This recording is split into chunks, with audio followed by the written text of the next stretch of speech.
All episodes of A Trial by Podcast are for informational and entertainment purposes only. Much to their parents' dismay, neither host is a lawyer, journalist, or investigator.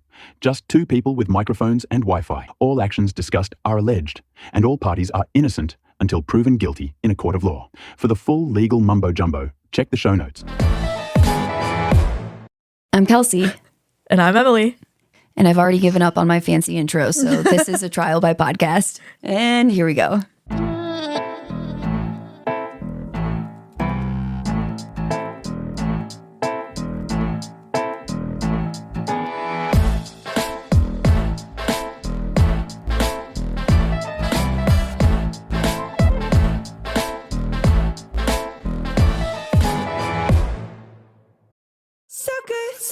So good.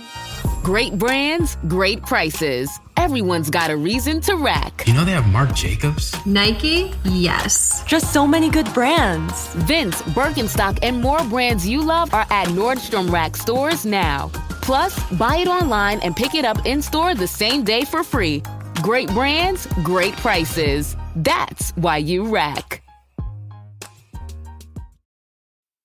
This episode is brought to you by Progressive, a leader in boat insurance. Welcome aboard to Carefree Boating. Here, we don't worry about the what-ifs, because we explore with Progressive Boat Insurance for as little as $100 per year for a basic liability policy. Progressive also offers a variety of other coverages and can help you cover repair costs when you need it. And with discounts like multi-policy, safety courses, responsible driver, and more, your mind can really float free. Cruise on over to Progressive.com to get a quote today and see if you could save. Progressive Casualty Insurance Company and Affiliates. Rate and discounts not available in all states or situations. Hello. Welcome back, everybody. Hey, hi. How you doing? It's nice to be back. Me and Emily skipped a week again. We, for the life of us, cannot get caught up. We've been trying for like 3 months. And we're booked and busy, guys. We're booked and busy. I've never been so stressed in my entire life. I think that's pretty true. I think that's pretty accurate. Tracks, I'm so stressed. But we're happy to be here. We are. We've got a newly painted wall. So hopefully soon we're going to start putting out some more video content, which will be exciting. And what was the other thing I wanted? Oh, give us a 5-star rating everywhere you listen. Maybe even on platforms that you don't normally listen on, but you have. Just, go give it a visit and just leave a 5-star. Smash that subscribe button. Right. Just smash it. You know, if you're an Apple Music person, why, first of all? But go to Spotify and rate it. Yeah. Well, I don't know if they and can. YouTube. You probably have to have an account. Spotify? I don't know. I've had Spotify for so long. Yeah, me too. Spotify, I'm never getting rid of my Spotify. I have put so much work into my playlists. Oh, me too. I have 3 big ones, 3 main ones, and I have shared them with people, so I can't get rid of it now. I'm a like very vibe oriented playlist person. So like Same. I'll have a playlist that I start that is like a very specific vibe. Oh. Hold on. For the sake of new listeners, we cut the clip about the playlists to the end, so the people who just want to get to the story don't have to skip through 7 minutes of us yapping. So I have a crazy fucking story for you guys today. I love it. I think let's just dive right in 9 minutes in. So on the night of August 22nd, 1922, a woman named Walburga Dolly Oesterreich and her husband Fred arrived home after a night out together. But as soon as they were inside, Dolly headed upstairs to go hang up her fur coat. And this was a real fur coat. Can I Uno reverse back to that name one more time? Walburga Dolly Oesterreich. That is one hell of a name. Yes, she goes by Dolly. Her name's Walburga. She's a German immigrant that immigrated to the U.S. And yeah, I love that she goes by Dolly. Dolly is a crazy bitch, dude. Dolly's a bad person. Spoiler alert. Oh, but like she is a protagonist. Bad person. Is she diabolical? She is just She's going to shock you multiple times throughout this episode. So get ready for that. Okay. So as soon as they were inside, Dolly heads upstairs to hang up her fur coat, which is, again, a real fur coat. And wanting to keep the extravagant carcass in good condition, she carefully pulled a hanger from the closet and wrapped the jacket around it. But while returning the hanger to its rightful position, a shadowy figure suddenly shoved Dolly from behind, pushing her into the closet and quickly locking the door from the outside. And at first, Dolly's pissed. She's assuming that this is some kind of prank that her husband, Fred, is playing on her. But then, trapped in the darkness of the closet, Dolly heard a terrifying commotion unfold in the next room. There was shouting, a struggle, and finally gunshots rang out. She pounded on the closet door and screamed, but no help came. And when silence eventually fell, Dolly was still locked inside, helplessly unaware of the fate of her husband happening just outside that door. Or so she says. Now, moments later, neighbors who heard the gunfire called the police. Officers arrived at the upscale home in the Silver Lake district of LA and discovered a grim scene. Fred Oesterreich laid on the floor, shot 3 times by a .25 caliber pistol. His body pooled in blood. The house was in disarray, as if it had been ransacked, basically. Yet something didn't really sit right with the officers. The first responders were startled to find Dolly locked in the upstairs closet. And she's like frantic, but unharmed for the most part. They're like, you're not expecting that when you're at a quiet murder scene. And then all of a sudden you hear noise coming from upstairs and it's the wife. So they free her from this closet. And again, she's locked inside. The lock is on the outside. There's no way she could have locked herself in that closet. So they free her and she tells them this incredible tale that armed intruders had broken in, shot Fred, stolen some valuables, and locked her in the closet before fleeing. And Dolly claimed that the burglars had taken some cash and even Fred's expensive diamond watch. And this is after they kind of like had her have a look around to see what was missing. There wasn't really that much missing. She just says cash and this diamond pocket watch that Fred always had on him. And at first, it just kind of seemed like this had probably been a robbery gone wrong. And at face value, this makes sense. The Oesterreichs were a wealthy couple and they weren't shy about it. They were often adorned in furs and jewels, standing out like a bullseye on a dartboard. And you could see how this could make them the target of common thieves. You know what I mean? Yeah. However, aside from the cash and the watch Dolly mentioned, nothing else of value was missing from the home, which was odd considering how easily accessible these expensive items were, because they had furs everywhere. Like her closet that she was shoved into contained thousands of dollars in fur jackets alone. And it begged the question is, why wouldn't they take anything else? Yeah. So was it really a robbery gone wrong? Or was this a staged cover-up hiding the true intention, which was to murder Fred in the first place? Now, to understand how Dolly ended up as the lone witness to her husband's murder locked in a closet, we have to start from the beginning. And I want to be straightforward with this case. This is kind of like an extra disclaimer. I've read a lot of different accounts. Like, I think it's because this goes on in the 20s. There's a lot of conflicting reporting, like, especially about their early lives.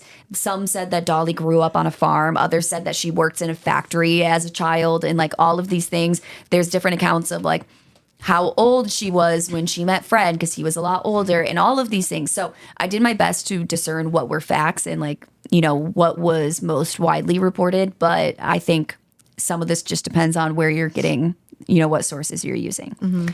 So here's what I could find about Dolly. She was born in 1880 to German immigrant parents, and she grew up in a German-American community and worked on a farm throughout her childhood.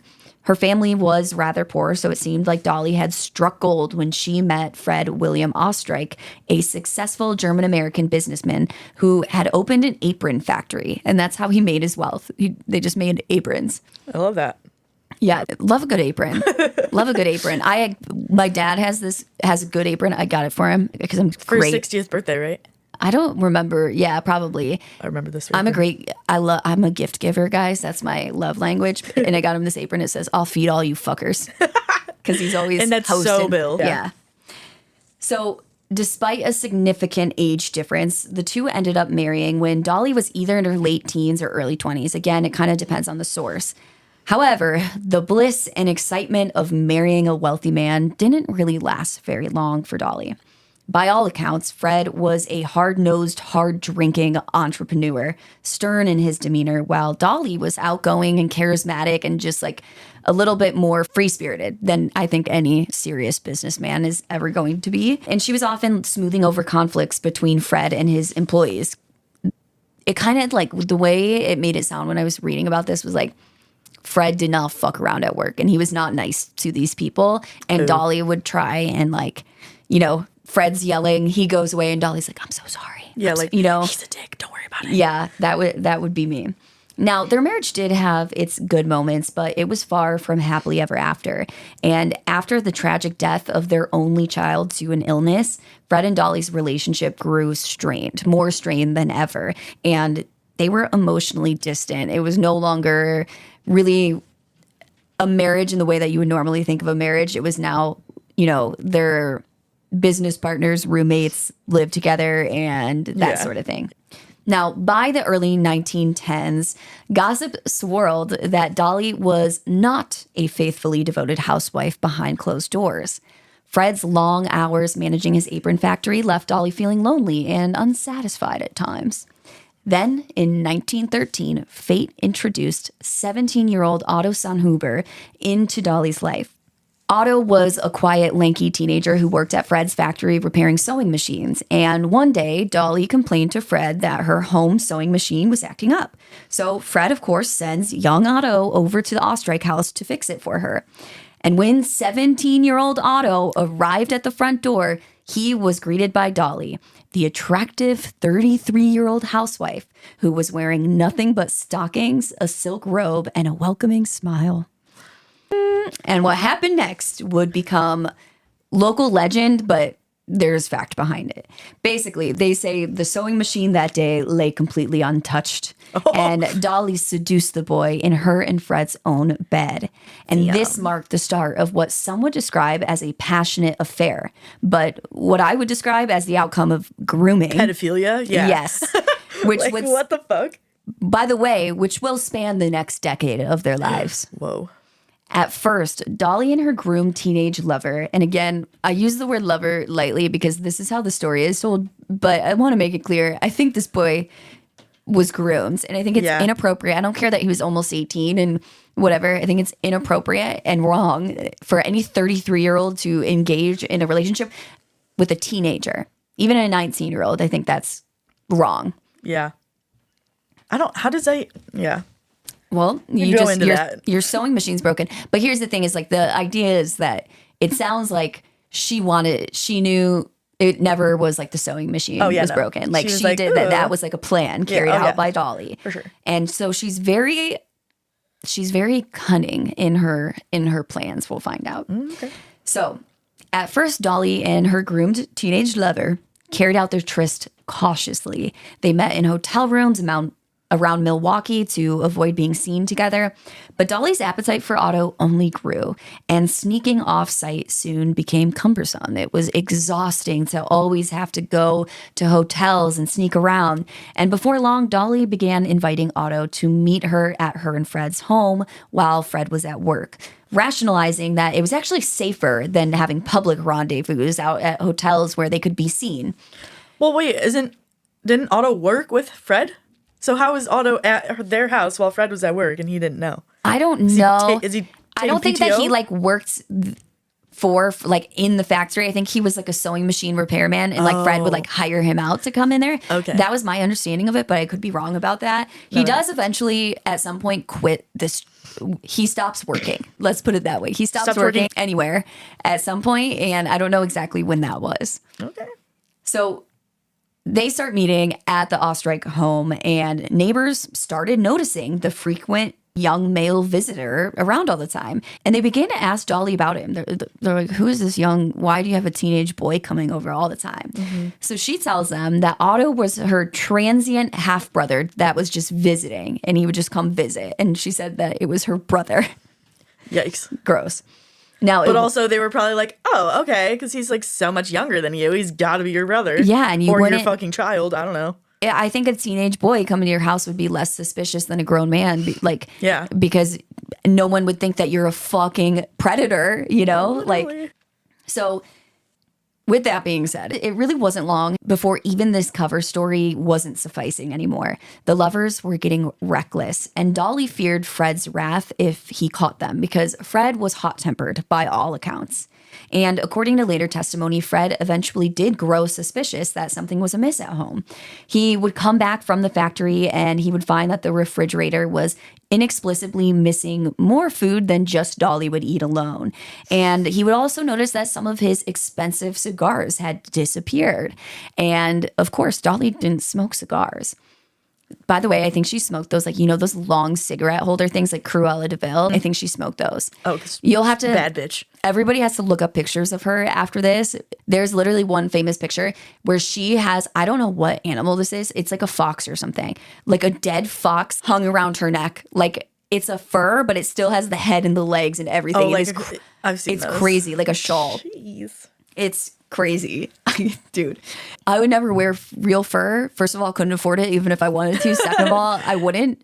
But if I was going to wear real fur, I would want it to look nice. Like that was just a total, I'm so rich. I can have a dead animal's neck hanging around. With the head. Yeah. Yeah. Wild. So Fred's noticing all this weird stuff. There's a lot of food missing. His cigars are disappearing. And even worse, he started hearing strange creaking noises coming from the attic at night. Dolly soothingly dismissed his concerns, blaming rats or suggesting it's his imagination playing tricks on him. And she would often point out that all his stress and whiskey don't help. He was a big drinker. She's like, you're hearing things. You're fucking wasted all the time. She would gaslight him into thinking it was all in his head. Meta AI is the personal AI to help you with whatever you need. Plus, it meets you where you are. Not only is Meta AI now an app, but it's also on the apps you already know and love. Facebook, Instagram, WhatsApp, and Messenger. Plus the Ray-Ban Meta glasses. It's easy to access wherever you are. So whether you're talking or texting, Meta AI is convenient to use throughout your day. Experience our newest AI that's tailored to you by downloading the Meta AI app. Try the Meta AI app today on the Apple App Store and Google Play.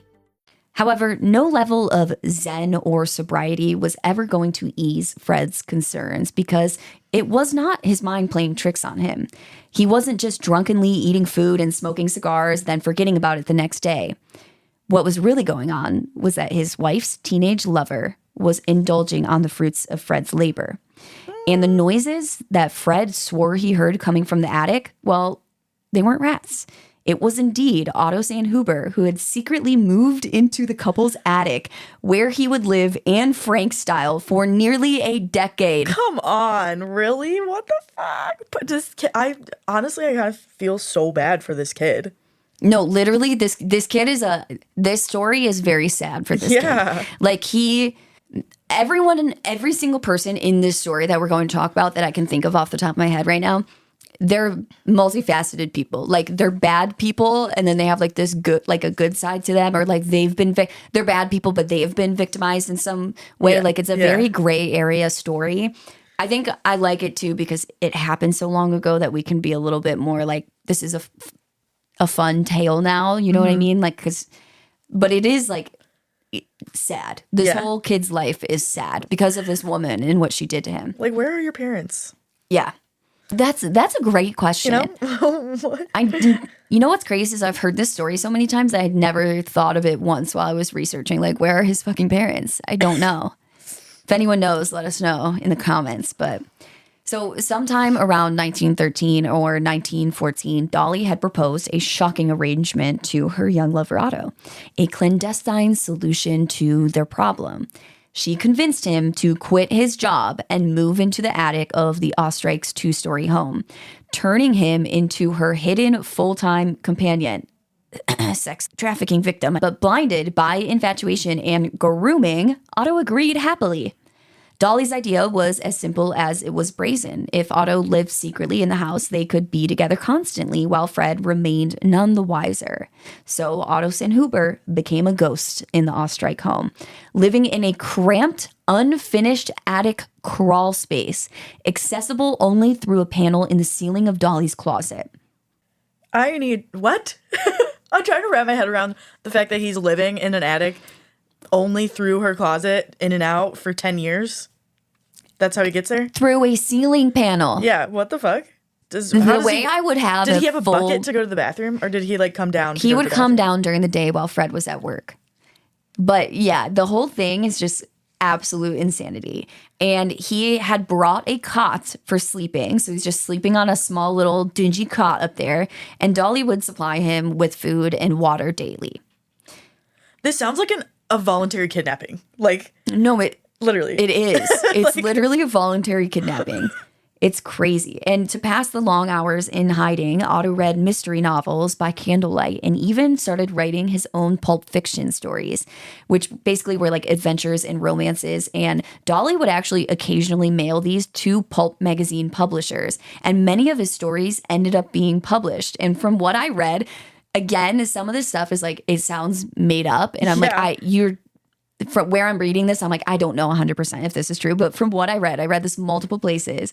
It sounds like Dolly would take credit as the author. Like she would send in his stories to magazines, they'd be published, and she would say she wrote them. But That's rude as fuck. That's so fucked, dude. So she was just taking the money? Yeah, I don't know. I think she did maybe give him a little bit of the money, but like for what? What is he going to go spend it? He can't go anywhere to buy anything. There's not Amazon. It's not like he's getting 2-day Prime delivery to the house. That's true. And actually, just a fun little side note, because I've seen the movie Pulp Fiction, but I'm like, what is a pulp magazine?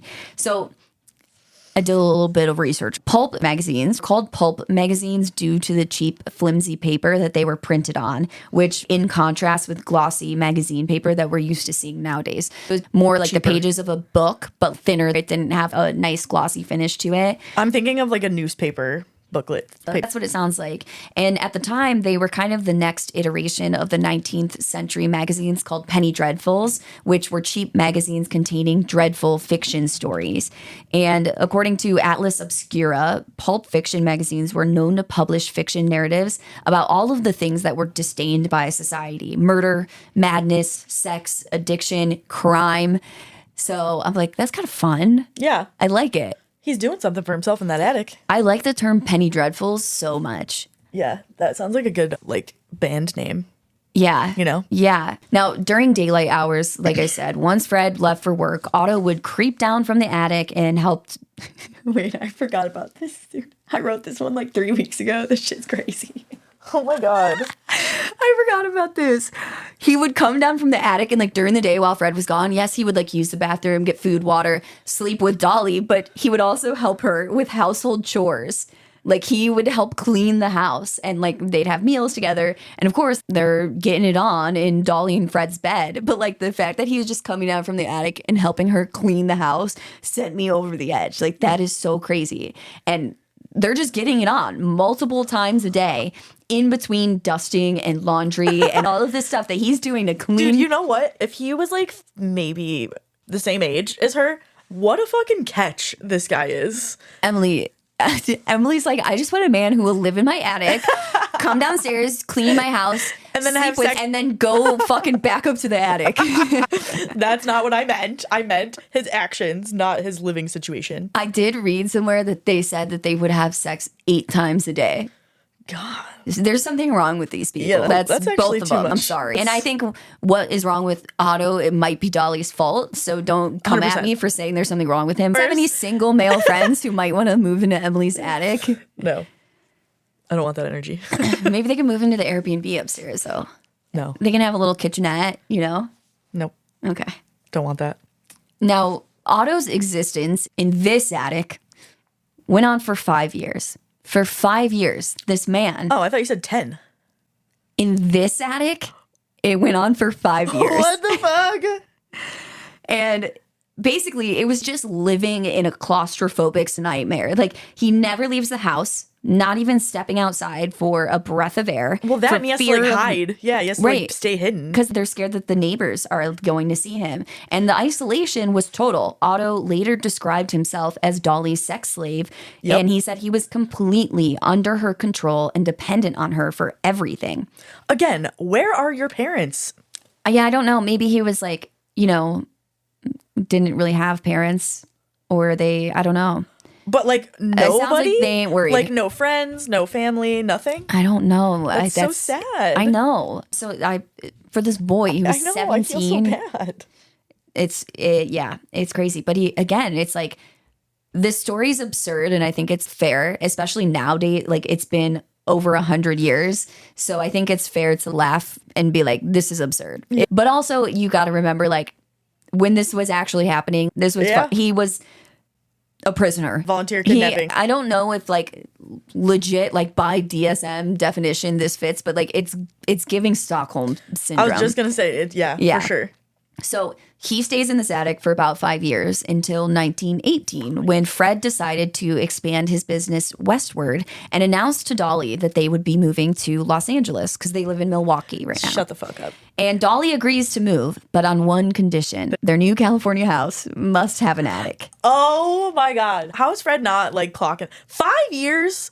And I don't know that like Dolly literally told Fred it has to have an attic, but I think Heavily she was swayed. like, I need to final approval on the house, and she was only going to pick one with an attic. her top of the list was a nice roomy attic. Right. And unaware of her true motive, Fred found a Spanish-style home on the North St. Andrews Place in Los Angeles, which is in the Silver Lake neighborhood. And it happens to include a small attic space, of course. And Dolly's plan rolled onward. She secretly sent Otto ahead of time to California, where he hid in the attic of the new house before the Oesterreichs even arrived to move in. Emily, I paused for her reaction, but she was mid-yawn, like so unbothered by that fact. This is the second time I heard it. Yeah, sorry. We've been just, Alexa in my house is just like going, she won't shut up. So we keep having to re-record little parts. Now, thus, on moving day, Dolly stepped into her Los Angeles dream home, knowing that her lover/prisoner was already concealed upstairs waiting for her. And for 4 more years in LA, this strange menage a trois continued quietly, unbeknownst to Fred. That is like, I know it doesn't sound like a long time, but like 4 years to never leave a house? He never goes 9 outside. years. Well, he got He's to go been outside one time to move to California. Oh my God. Yeah, literally. That's like most of his life. You know what I'm saying? Like, so at this point, he's like almost 30, right? And she's almost 50. Yeah. That's crazy. No, she's mid-40s because she was 33 when they first met. Oh, so, okay. Yeah. But by day, Dolly's just playing the part of the dutiful wife. Or I guess by evening, really. Because in the daytime... I bet you their house was so fucking clean because she's like... And I bet you Fred's like, damn, girl, you've been going to town on the cleaning. She's Yeah. like, yeah, I have. Yep. Pretty much. All by She's taking myself. credit. Exactly. And just during the day, the tenant of the attic descended to resume his role as secret lover and housekeeper. And by 1922, Dolly was 42 and Otto was 26. Oh, so okay. their affair had spanned almost 10 years in 2 different cities and 2 different attics. Now, such an arrangement could not last forever, of course, and mounting tensions between the 3 people living in the house, even though Fred only knew it was 2 of them, would soon turn deadly. Because on the night of August 22nd, 1922, the facade of Dolly's double life finally shattered. Contrary to the story that Dolly had initially told police about getting shoved into the closet and there was a burglary and blah, blah, blah, it actually began with a heated argument between Dolly and Fred in their Silver Lake home. The cause of the fight is highly debated. Maybe Fred had been drinking heavily, or maybe it was over money or jealousy, because there were rumors that Dolly was unfaithful to Fred, though no one could have guessed that it was with a man living in their attic. A child. But yeah, a child, literally. He was a boy. Neighbors later reported hearing the couple shouting loudly. So this was like one of the first things that didn't really add up about this story that Dolly had told the police. Now, they're shouting loudly. This is a heated debate. Guess if the neighbors can hear it, who else can hear it? Otto in the attic. The guy living in the attic. Otto listened anxiously from his hideaway as the argument continued to escalate. He had heard Fred's temper before, and he feared that they might turn physically violent against Dolly. Unable to bear the thought of Dolly being harmed, Otto armed himself with 2 of Fred's own pistols and crept down the attic ladder. Bursting into the room, Otto confronted the astonished Fred. He's like, where the fuck did you just come from? Well, and this is a part of the story I read a bunch of places, but it's also like, how would you know? I don't know if maybe this came from Otto later on, but some say that Fred's eyes widened in recognition, recognizing Otto as that former employee from Milwaukee. He's like, oh, do we have a broken sewing machine that you gotta fix? What'd you come all the way here for? Because again, this is the same young man he'd once sent to fix Dolly's sewing machine almost 10 years earlier. And realizing the betrayal and seeing the intruder in his home, Fred flew into a rage and lunged at Otto. Again, we only have, we don't get to hear Fred's side of the story. Yeah. So this is eventually comes from others. A struggle ensued between the 2 men, and Dolly's just standing there screaming in panic. Suddenly, gunshots rang out. Otto fired at Fred at close range, hitting him 3 times, once in the head and twice in the chest. Fred collapsed to the floor near the front door, and he was killed almost instantly. Damn. In the immediate aftermath, Dolly and Otto were frozen with shock at what Otto had done, but they acted quickly, conspiring to save themselves. The lovers knew that no one would believe the truth of their unbelievable living arrangement and the fact that this was self-defense, basically, is in their minds. So instead, they staged the crime scene to look like a botched burglary. Dolly and Otto gathered some cash from the bedroom and took Fred's diamond pocket watch, which he carried with him every single day. His diamond pocket watch, which is so fucking sick. Yeah, like that. What a boss move. That's so sick. I kind of want to get a diamond pocket watch now. They ransacked the house to make it look like a robbery. And then, thinking ahead, Dolly devised this alibi for herself because she was in the home. This is looking sus for her. Mm-hmm. How could she make it look like there's no way she could do this? And basically, she was going to claim that the intruder had locked her up. So she handed Otto the key to a second floor closet. And according to their plan, Dolly climbed into the closet and Otto locked her inside from the outside, pocketing the key. Again, this looks good for Dolly because the police get there and it's like, well, there's no way she could have locked herself in this closet because the lock's on the outside. And so he locks her in, puts the key in his pocket, and then slips back into his attic crawl space with the loot and the pistols in hand. So he's up there with the pistols, with the money, with the diamond pocket watch, goes back up into the attic. And there he waited, silent and trembling, above the bedroom ceiling as his beloved Dolly remained confined in the dark closet below. And Fred's lifeless body cooled on the hallway floor. That's crazy. It is crazy. They're just waiting for the police to show up? Like, what? They're just waiting. And even crazier, when the police did show up, Dolly played her part to perfection. And they free her from the closet, and she's terrified and upset and just relieved. Oh, my God. I'm like, you saved me. Oh, my God, Fred's dead. All of this. And she's spinning this tale of the burglar who had killed her husband and trapped her during the getaway. But the officers did remain wary. They found it odd that Dolly she seemed to be remarkably calm, even though she's like acting scared. They're like, she's taking this really well. Yeah.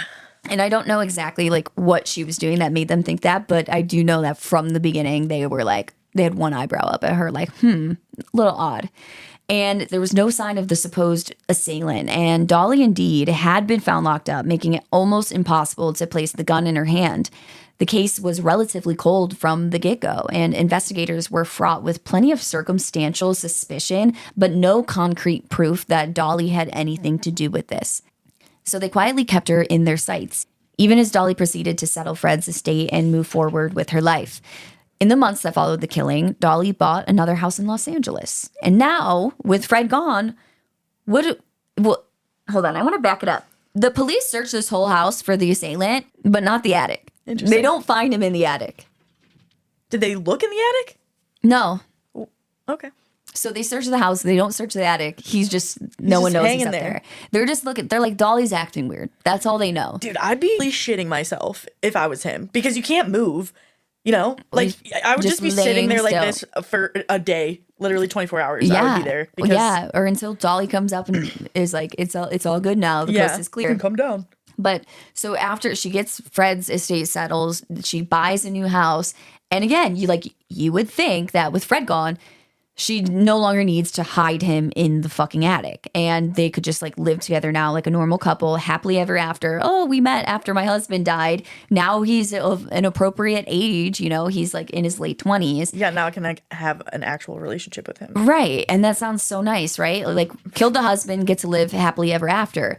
But incredibly, Otto Sanhuber simply moved with Dolly into the new house and took up residence in the attic once again. Come on! Third attic. What the fuck?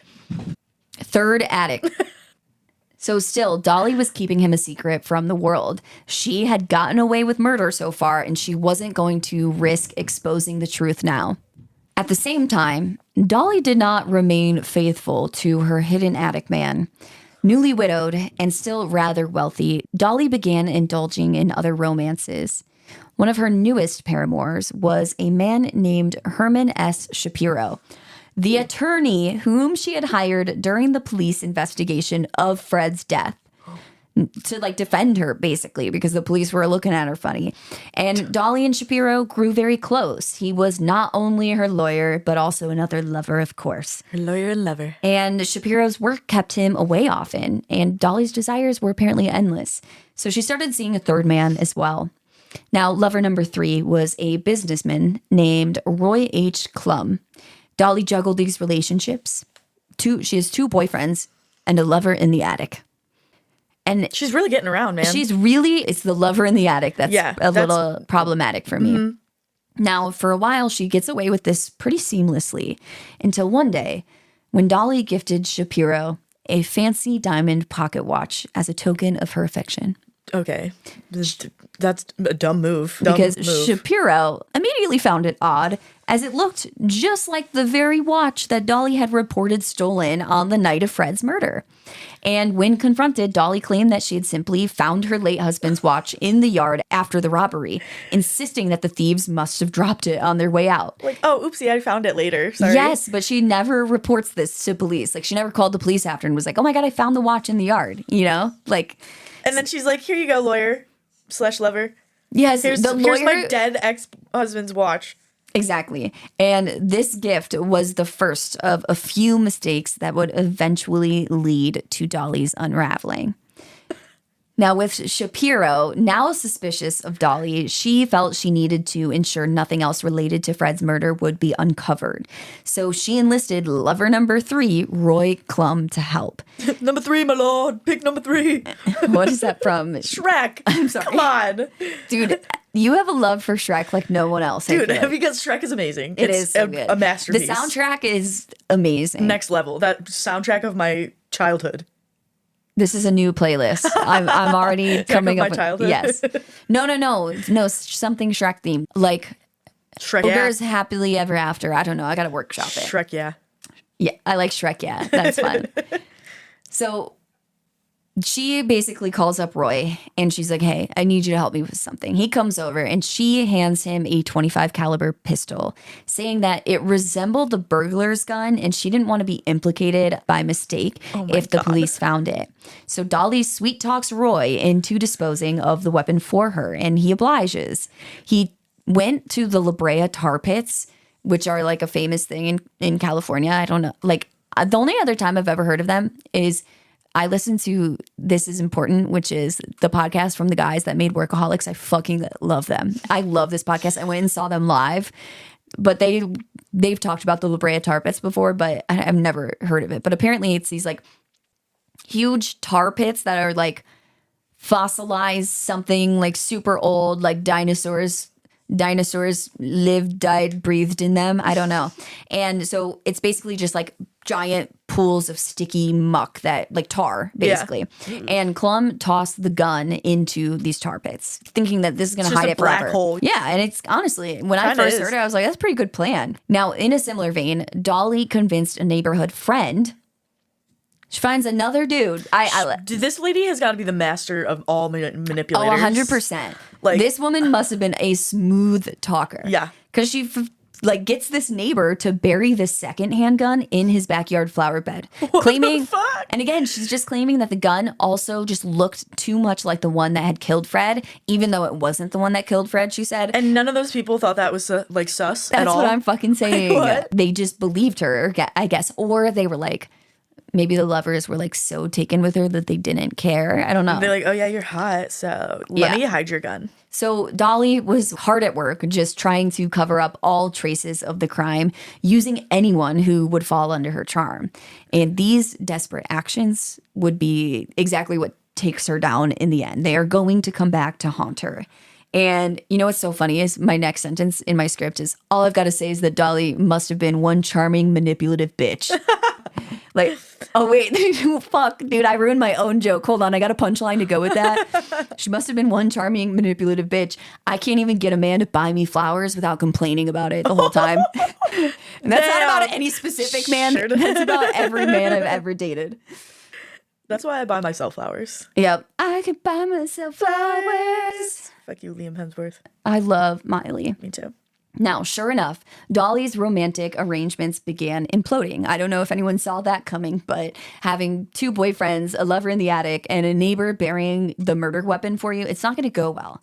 So Roy began suspecting Dolly not of killing her husband because she literally asked him to get rid of a fucking murder weapon, but of infidelity. And this led to a lot of arguing. Apparently, hiding the pistol, all good, but Dolly might be cheating on him. Yeah. This is going to lead to arguing. And arguing didn't suit Dolly. She was a busy woman, and she was not going to waste time fighting with Roy when she could be getting it on with one of her other lovers. So she dumps him. And feeling used and betrayed, Roy went straight to the Los Angeles Police Department after this breakup. Which, Roy, that tells me that you knew that this gun was involved in the murder. So I don't know how he doesn't get in trouble for that, but I don't know. So he goes to the police in mid-1923 and reveals Dolly's odd request that he dump this gun for her. And his story prompted detectives to scour the tar pits where, remarkably, they were able to recover the .25 caliber pistol from the black tar. How? Which is crazy. How do you go about doing that? I don't know. That's a really good question. This is going to be one of the ones they have that tar scuba divers. Like, how do you? I would assume they use nets of some sort. I don't know. I wonder what else they found. You know what I'm saying? Like, I feel like they couldn't have been the only people. There's got to be a lot of shit people are trying to hide in those tar pits. I know. So around the same time, that helpful neighbor came forward as well, being like, oh shit, they found this gun in the tar pits. Well, she also asked me to bury this other gun, and he dug it up from his flower bed and turned it in to police. I actually think this neighbor was just dumb. Yeah. I think he just thought he was just being a neighbor. I don't know. Yeah, for sure. Why not? That's just crazy though. I would never, if Emily came to me and was like, hey, could you hide this gun? I'd be like, no, bitch.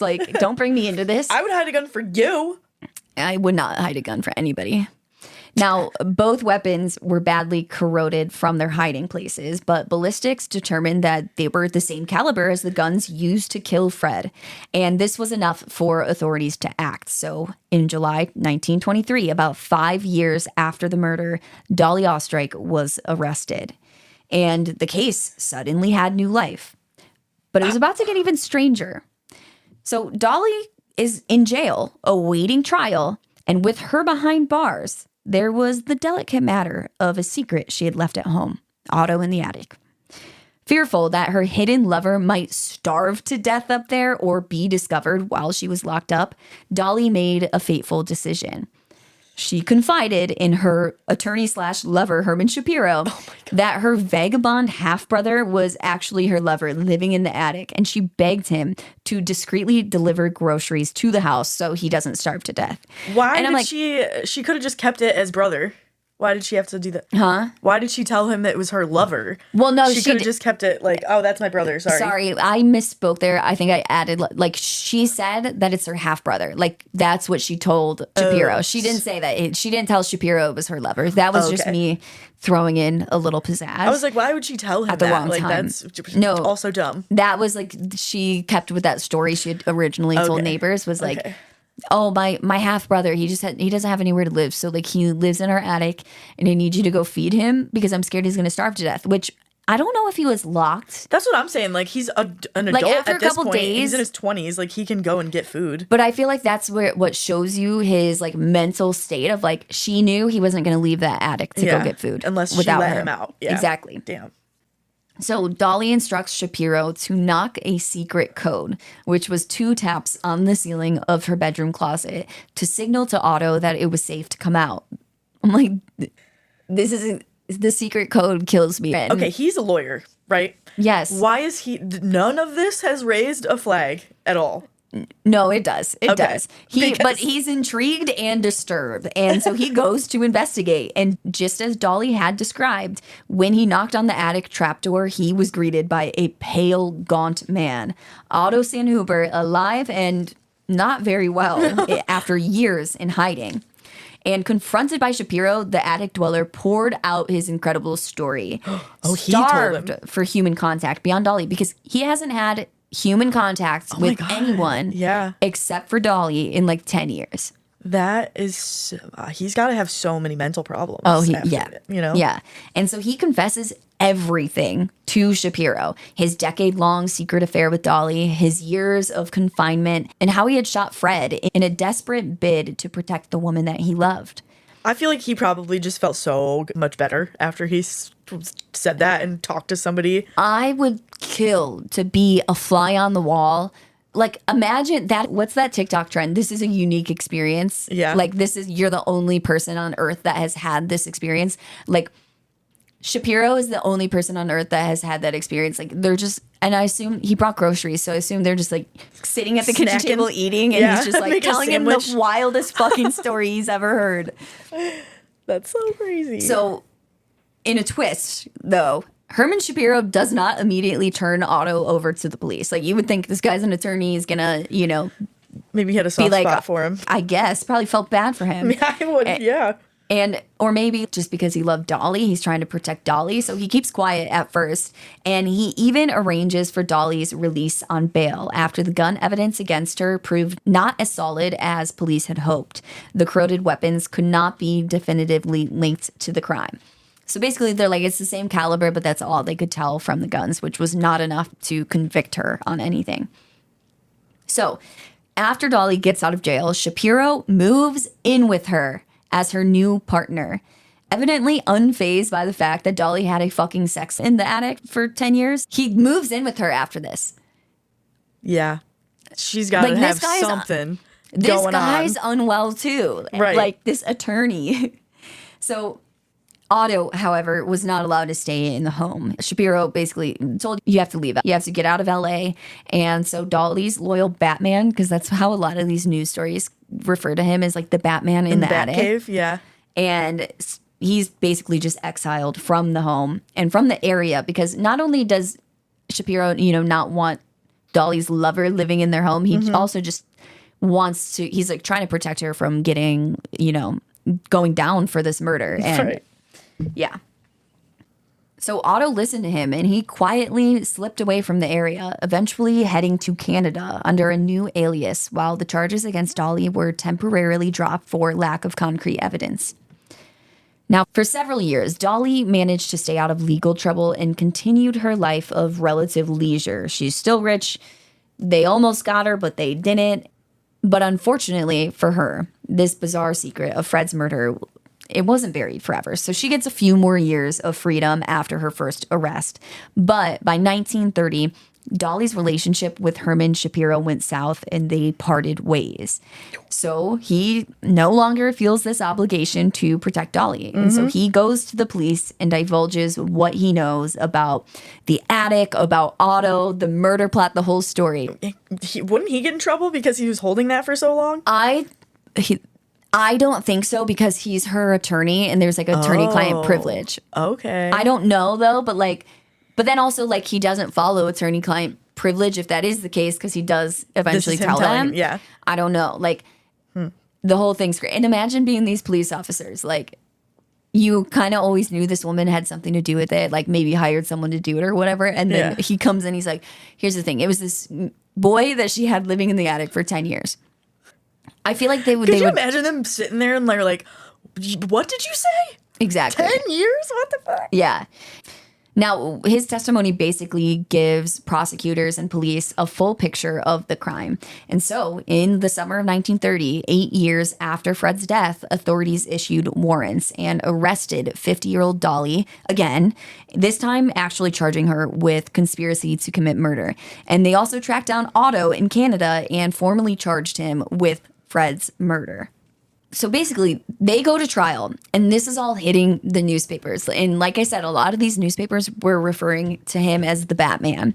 And so the trial was known as the Batman trial.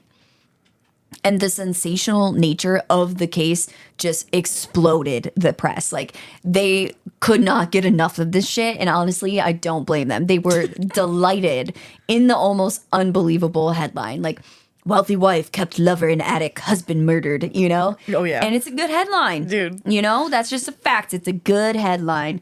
And the other name they gave him, which I did not understand, is The Ghost in the Garret. Like the garret must be like an old school term for attic, but maybe that's what we'll call the episode, the ghost in the garret. I don't want to call it something in the attic because I feel like it's fun when you don't see it coming. Yeah. But maybe we'll do the ghost in the garret. I like that. So Dolly was painted as the scandalous femme fatale, a woman whose eyes and appetites drew a long line of men into her life and sent one to his death. And that is how the Los Angeles Times put it, by the way. That is a quote, the eyes and appetite. And I'm like, that's so good. Right? Eyes and appetites. Now, the courtroom was packed with spectators and reporters, and Dolly, by now a matronly woman in her 50s, sat at the defense table in fashionable dresses, unwavering in her story. In 2 separate trials, the lovers faced justice. Otto admitted to the shooting when first interrogated in 1930, claiming that he acted out of love and like protection for Dolly, basically. And he said that he thought Fred was about to kill her. And he even led police to the hidden attic entrance to demonstrate how he lived and eavesdropped all of those years.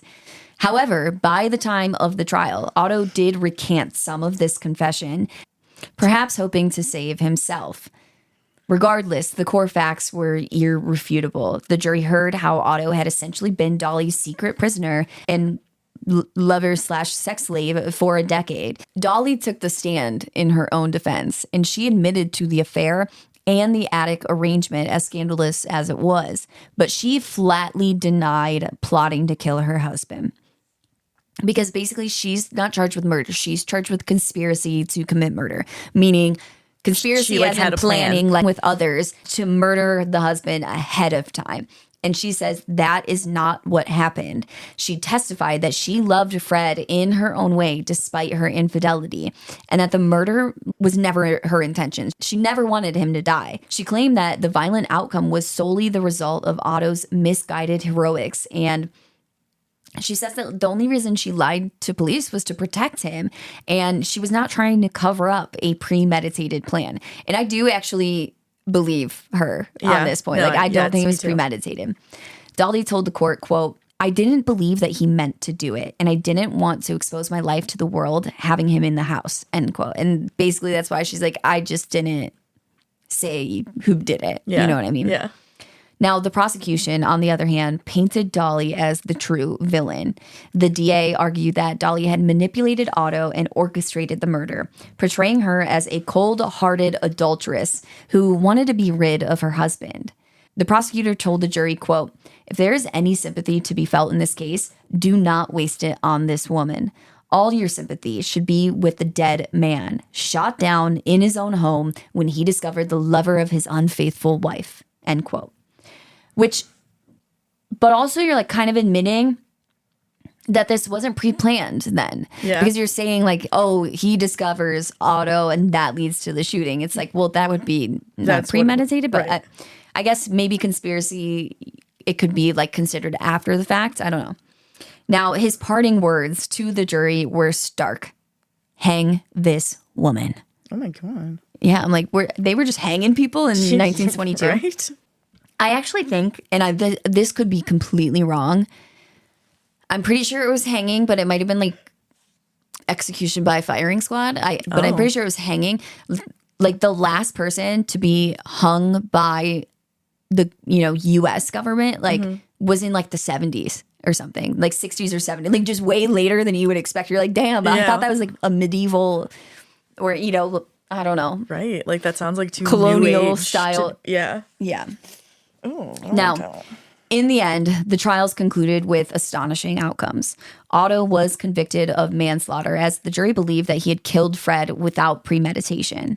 However, because so many years had passed since the 1922 killing, the statute of limitations for manslaughter had expired, and Otto could not legally be punished for this, which is crazy. The statute of limitations, I guess I get it, but sometimes I feel like they should be longer. Yeah. That's great. I mean, I'm not saying that Otto should have gone to prison, but like, I'm just saying other people who manslaughter people, whatever. Now, after nearly a decade of living in hiding, the Batman was walking free at once. He promptly slipped away into obscurity, and he would adopt a new name, Walter Klein. And he reportedly moved to Canada for a time, but eventually returned to the LA area in later years and just kind of like lived a quiet life. Was he looking for Dolly when he moved along? I don't know. I don't think so. I think he stays away from Dolly. Well, I hope he had a happier rest of his life. I hope so too. Now, as for Dolly, her trial ended in a hung jury. The jurors could not agree to convict her, not all of them at least. And in fact, most jurors leaned towards acquittal, finding the evidence of a murder conspiracy unpersuasive. And also it's like, well, now Otto's been convicted of manslaughter. So that kind of, the conspiracy charge doesn't really go along with that. So after all of this salacious testimony, there remained reasonable doubt as to whether Dolly had truly planned her husband's death or simply covered up for Otto's crime of passion. And with no verdict, Dolly was released. Prosecutors, sensing that they may never get a unanimous guilty verdict, eventually just dropped the indictment against Dolly in 1936. And with that, she escaped punishment. Dude, Dolly. How about human trafficking charges? Right. Like, I don't know. This is crazy. I guess legally. He was 17, too, when they first started Yeah, but I'm canoodling. sure that was legal. Like, the age of consent. Oh. Is probably, I guess, like, most yeah, that's states true. it's Because, 16. girls were getting married at, like, 15 yeah. back then, right? Yeah, probably. Okay. So, in the end, no one served any prison time for the murder of Fred Oesterreich. A fact as shocking as the crime itself, in my opinion. Yeah, that's crazy. Dolly lived out her days in Los Angeles, remaining a free woman, and I would guess just being scandalous as ever. Having like 8 different boyfriends at all times. Well, in later years, she did find companionship with a new long-term partner, and she managed to stay out of the headlines, but like... Was he living in her attic? I think he just lived in the house with her. That's nice. What a life. Now, Dolly died in 1961 at the age of 80, taking to her grave the legacy of one of the strangest love triangles and murder cases of the 20th century. The house where it all went down with its secret attic still stands on an unassuming street as a silent witness to the bizarre saga that unfolded under its roof. I want to go to this house. Right?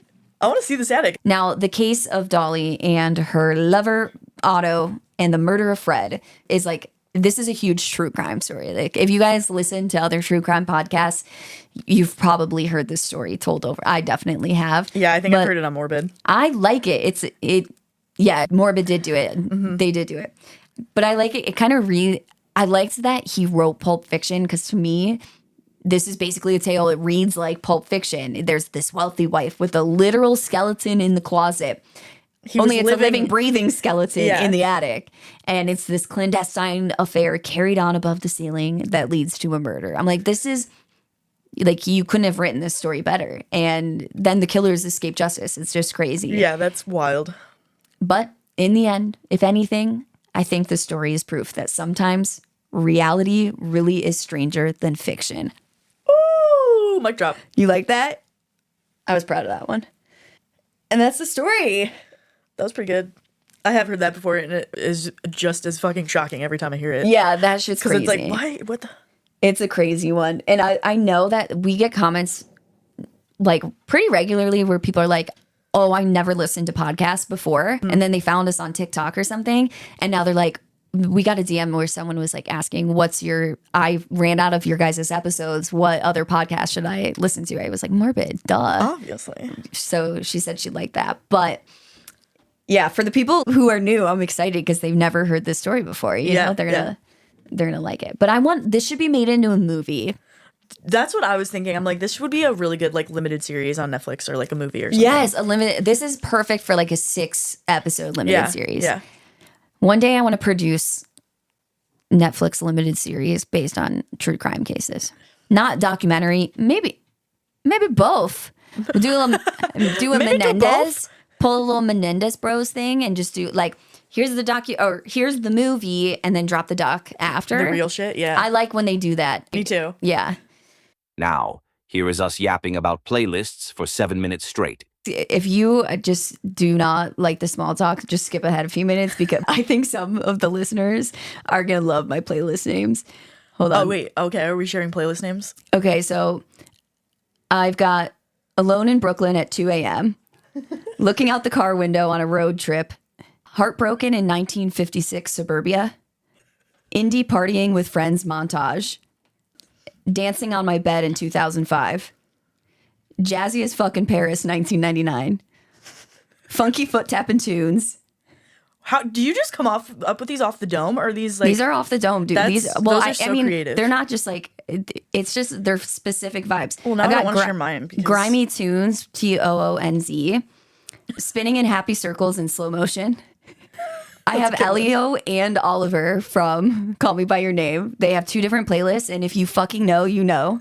One is Elio, one is Oliver, but Oliver has been ruined because he's a cannibal. I didn't know we'll your probably have to cover Spotify him. playlist lore goes this deep, dude. I'm learning something new. I've got the Roll Arena.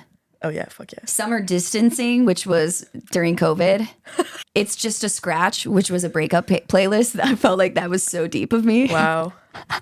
Damn. I've got Songs to Jump on Your Bed to, and then I also have Jumping on Your Bed in 2005. So those are two different playlists. I have Mask Free Summer, vibes. which was the first summer. I have Lana Del Cry Yourself to Sleep. Teen Angst circa 2011. Which is so good. I've got feminazi shit, which is just feel good, like feminist, like girly bop tunes, which I love. That's like my favorite, like getting ready playlist. I love a feminazi. Well, because that's what like haters call feminine. They're like feminazis. I've got Sea Legs and 613, which used to be like the apartment that I lived in. My number was 613. I've got Off the Sauce, which like, I don't know why, because I've always been on the sauce. Maybe I took a break from the sauce at one point, but it's Off the Sauce. Need one that's on the sauce. Shitty indie songs for crispy fall weather. Okay. Swanky French mornings. And then my buddy Joey, shout out Joey. One of his playlists that I love is Songs I Wish I Could Hear for the First Time Again. Oh, wow. That's a good playlist name. I've got La Mutaforma, which is like the shapeshifter in Italian. I've got So Good, which is S''Guuud. Who I am as a person. One of my other friends, like my ex-boyfriend's friend's girlfriend that I met one time 5 years ago. We're just like homies on Instagram. She shared this playlist called Eating on a Full Stomach. Love it. I got Make Dinner Not Babies, Punk Pop Princess, Walk and Sushi Rolls, but like walk like W-O-K. Dude, sushi sounds so good. Spring Cleaning 2005. I really like 2005 apparently. The funny thing is I also save to playlists like podcasts and stuff if I'm like, oh, I want to listen to this and maybe do an episode about this. So when I go to my playlist, I don't know how it's ranked, but number 4 is Sexual Abuse in the Catholic Church. Jesus. Which is obviously not like a song playlist, but like I've had to explain that to people a couple times. They're like, what the fuck? I'm like, no, it's a podcast. Honestly, that makes it sound worse when you start by saying it's a podcast. Well, it's like a list of podcast episodes about the sexual abuse in the Catholic, which I think like the first week of the podcast or the first month I said, we're going to cover that. I was actively working on it. But you know what's fucked up is, I never finished it is because there's so much fucking information so many people, like dozens of priests. And this is just in Boston. Like I was just working on like the Boston case from Spotlight. Dozens. I should finish that. I thought it was like a couple hundred. No, dozens, plural. Yeah. No, like I think it was like 92. Oh. Yeah, but still. Lot. That's a lot. 92 just in like the Boston area. Yeah, that's crazy. Like, and that's the only ones you know of. Yeah. Yeah, that shit's cuckoo nuts out. Anyway, I'll probably cut some of those out because that was a really long list. But yeah, dude, that was the first time I ever got to like show it off. I'm proud of those. Like I work hard on them. I was like, oh, I'm gonna tell you my 3 top playlists, and then you just hit me with the fucking poetry of all Spotify playlists. See, here's the thing though, is like I never show anybody them because like all of my friends hate my music. I have like a funky taste of music. I have like my music is like an acquired taste. It's not bad, but like it's like olives. Like if you love it, you fucking love it. You're like, I would kill. Like, extra dirty, please. Yeah, but if you don't like olives, then you just fucking hate it. And a lot of people don't like olives. I don't like olives, but people with good taste do. But fuck off. Okay, with that, We're 8 minutes in. Perfect. I know the new listeners who don't know us are going to like turn it off immediately. Okay. Well, thank you guys so much for listening. We truly, truly appreciate you listening every week. And we'll see you next week. Bye. Huzzah, bye.